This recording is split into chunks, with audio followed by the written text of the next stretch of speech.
It is really a privilege and a great pleasure to be here today to talk to you about some work that Amy, Andrew Lee, Joe Kalt, and I, and a couple of our students did about a year ago. The Annie E. Casey Foundation approached Joe Kalt and asked him about working with them on issues of strengthening American Indian families, and Joe said, wait a minute, you don't know about Indians, and we do economic development. We don't really know a lot about Indian families. Maybe we should start first by just exploring the terrain and seeing what's going on. And so Joe contacted me. My area of research has been primarily inner cities in America, but primarily focusing on child welfare. So this was my first opportunity to look closely at what's going on with American Indians in this area. So I'm going to start with two obvious points. First of all, I'm not an American Indian. That everybody figured that out. And second, I'm a pretty nerdy academic. So what I'm going to try to do is briefly summarize what we think we found in our study, and I'd like to open it up for discussion because I'd really like some feedback of, does this resonate? Is there something we missed, or are there some things that we really got wrong? What we did by way of looking at this is we took 5 of the winners of the Honoring Nation competition, 5 very different programs, and explored them in some depth. We didn't have the time or the resources to go out and actually visit the site, so we were very dependent on phone interviews and the types of information that the tribes had sent to us. And obviously the next step is to go out to these tribes and to other tribes and to look at programs more closely, and some of you may want to offer some programs for us to try to look at. One of the programs we looked at was the Fond du Lac Foster Care Licensing and Placement Agency. And basically, this is the Lake Superior Chippewa band who faced a problem that there weren't enough Indian foster homes for their children. They'd exhausted the resources on the reservation, and their children were being placed in homes in St. Louis County, Minnesota, which is the area of Duluth, for those of you who know Minnesota. And they were being placed with non-Indian families. That's primarily a community of Scandinavians and Bohemians. And these were the families that were raising their children. And the tribal child welfare agency had no authority to work off the reservation, so they couldn't really be out there recruiting foster homes and creating homes for their own children. So what they did was they started negotiating with the St. Louis County child welfare agencies, and they established their own licensing and placement agency. They negotiated with the state and with the county, and began then with the authority to find homes. And as they suspected, there were Indian families out there very willing to take the children, but they really didn't feel comfortable working with the county agency. And they now, after only a few years, have 58 families and 70 children in placement. The second is the Whirling Thunder Wellness Program for the Winnebago tribe of Nebraska. And like many other tribes, the Winnebago tribe had a very serious problem with diabetes, continues to have a serious problem with diabetes for both adults and children. Since the 1970s, they'd had a model Indian Health Service diabetes program, but it was in the hospital. It wasn't focused on preventive work. It was really very much hospital-based. And they decided that what they really needed to do was get in front of the problem. And so in this case, it was the Tribal Health Department who took the initiative and created the Whirling Thunder Wellness Program. Now, a piece of the history that you have to know is that if you're not a Winnebago or not familiar with them, that Whirling Thunder was a tribal chief in the 1890s and had the tribe run foot races to keep in shape. And so it seemed quite obvious to the tribe that the program should be named after a chief who had the foresight to focus on preventive health measures. And what they do is they raise awareness about diet, about exercise, about diabetes. They have a lot of culturally appropriate primary and secondary prevention programs. They run a kids cafe where youth of the community can come and eat. They serve a lot of native foods. They also work directly with children in after-school activities built around sports and cultural activities, and work directly with families who have members who are diabetic. Third program, again, really different, the Menominee Community Center of Chicago. This was started by a group of off-reservation Indians who'd been scattered around Chicago. At one time, many of them lived in one neighborhood, but with urban redevelopment, gentrification, and the kind of renovation that goes on cities, they'd become scattered. At a funeral one day, several of them said, we really ought to do something about this and kind of get ourselves together. And they created a community center that they then affiliated with the Menominee tribe. They became an official part of the Menominee tribe. And in fact, the Tribal Council holds one of its meetings each year in Chicago in the community center. They provide support for Menominee Indians in Chicago and also sponsor trips back to the reservation in Wisconsin to connect the Chicago Menominee with the culture, the traditions, and the members of the tribe.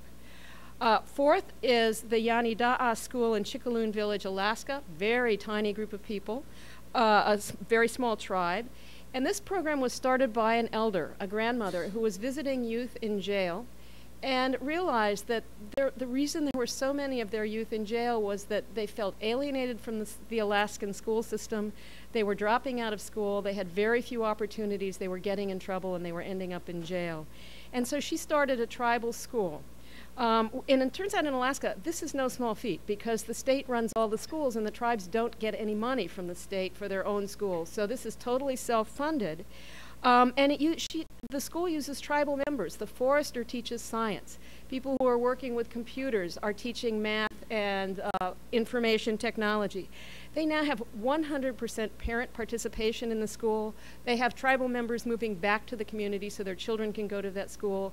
Their test scores are above the national average, and they're beginning to export curriculum built on their tradition to other schools around the country, including non-Indian schools. Fifth program that we looked at is the one you heard about yesterday, and I'm not going to pronounce this correctly, I'm sorry, Myron, Akamel Odom Pupash Youth Council. For those of you who were here yesterday and got to hear Myron, you know that Myron is a star. And I'm smart enough to know better than to even try to follow Myron, so I'm going to let his description of the program stand. But those of you who saw the video and heard Myron know that this is a really amazing program. But again, it was started by a member of the tribe, a young adult who said, those of us who have the education are going off to college, we're not coming back. We've got to do something about building youth into the culture and into the governance of the tribe. We looked at these programs and we said, what can you learn from these? Now, there's always a flaw in social science research of this sort, and that is when you look only at successful programs and you think you've learned lessons, you might not have learned the right lessons. You'd like to look at some programs that started out with similar innovative ideas but didn't quite make it to see if what you think are the real success factors in these programs were missing from those other programs. That's another stage. Right now I'm going to tell you, I'm going to talk about 9 things we think we found. 5 of them I think are quite obvious, and 4 of them are not so obvious. Let me start with the first 5. First, that effective policies and programs are self-determined. This is a theme that's run through this entire conference. It runs through the whole Honoring Nations program. This is not news to you. But I think for foundations like Annie Casey, who are interested in using their resources to support families and children, this is an important lesson because it wasn't, you guys have a real problem here with diabetes, and have we got the program for you? It was instead, our youth and our elders are sick and we need to do something about that. It wasn't somebody coming in to say, we got a training program for youth in jail and you guys ought to just, get into this program with us. It was the grandmother saying, we've got to do something about the large number of our youth who are really having trouble, who are struggling and end up in jail because they see no future for themselves. Secondly, what's clear from these 5 is that leadership for these programs can emerge at any level. In some cases, it came out of the formal institutional structures of the tribal government. In other cases, like the Menominee Cultural Center in Wisconsin, it was a group of seemingly isolated members of the tribe who had lost contact with one another and lost contact with the tribe, who gradually built themselves back into the structure of the tribe. So this means leadership is everywhere around us, and we need to be sensitive to it and build on it.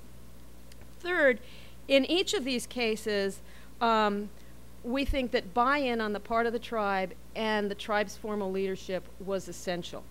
Now, buy-in can take many forms. It can be financial support. It can be incorporation into the long-term tribal vision.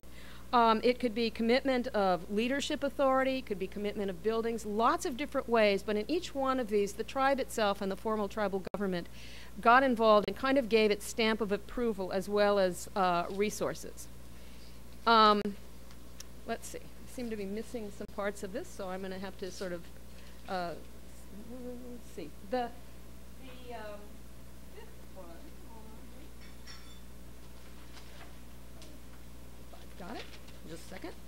The fifth idea that we came about is that each of these programs invested in the training and the growth and the education of the individuals involved in the programs. The tribes invested in them. And this is important. If you heard Mary Jo Baines talk yesterday, what you saw is that the program she talked about in Brazil, they invested in the education of these individuals that went out into the community. And in each case, the tribe is invested in the people. I think these are pretty important lessons, but they're also kind of obvious. We could have all sort of sat back and said, well, yeah, that's kind of common sense. I think there are four things, though, that are really very different about what we saw in these Indian programs that I have to say I've given a lot of thought to, and am thinking about whether or not these are tools that could be used elsewhere in the country, or whether there's something that is very unique about American Indian tribes that you can build on that others really don't have. I think the first of these is that every single one of these initiatives is spiritual at its core. And spiritual is not the same as religious. That's very hard for non-Indians to understand. It takes a while for non-Indians to immerse themselves in this culture and begin to understand this concept of spiritual. But every one of these programs is spiritual at its core. Both it is clearly articulated and it's implicit in everything that goes on.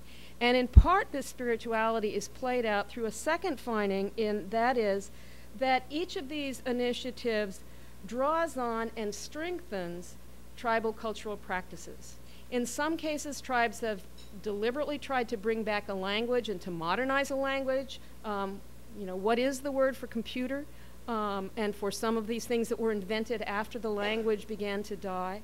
All of these programs involved teaching youth traditional tribal practices, the dances, the crafts, the culture, the food, the language, the music, and this is an explicit part of it. The third thing that I think is unique about these programs and about many of the Honoring Nation winners that were not explicitly focused on families is that these programs deliberately tried to pull in people from all generations and all groups. And in part, this is done through this deliberate attempt to build the cultural awareness, because powwows and other activities that draw people from across generations and across clans are very important to the success of these programs and very important to the community. And I think the fourth finding that is unique, although perhaps not as unique as the other three, is that each of these programs explicitly tried to strengthen children and adults' social networks. And it did this again through this idea of articulating and rebuilding the cultural traditions. That's a lot that Indians have to build on. And I was struck in reading, I read through a lot of the Honoring Nations winners and runners-up and other applications, and even I was found even programs like policing programs or salmon farming programs had parts of those programs that deliberately brought youth in, summer jobs as police or working with the police, youth in nature conservancy jobs with salmon fishing. I think there is something very unique about these programs that we ought to be building on. As somebody who's spent a lot of time thinking about child welfare issues, there's another aspect of these programs that we did not write about in our report, but which I think is really important and I think deserves some serious investigation. And that is the following. One of the things that we worry about a lot in America's inner cities is the fact that the men have left. So many children are growing up with young teen mothers and without fathers. So many of the men are in jail or have left the community for other reasons. This is a problem that is also afflicting American Indians. And yet American Indians have in many tribes this concept of elder, a highly respected person who has authority within the tribe and who has authority with individual families even if there is no blood relationship. This is an important role. There are a number of social scientists, particularly Elijah Anderson, who have written articulately about the loss of older black men in America's inner cities. This is a treasure that American Indians had. It came through again and again in each of these programs, the role of the elder, sometimes in starting these programs, other times in articulating the vision and in carrying it through, and always playing a part in it. So I'm hoping that, I know there's some other people following me, and I'm hoping that we will get some feedback from you on what we think we've found, and that you'll have ideas for us on what next steps might be. So, thanks.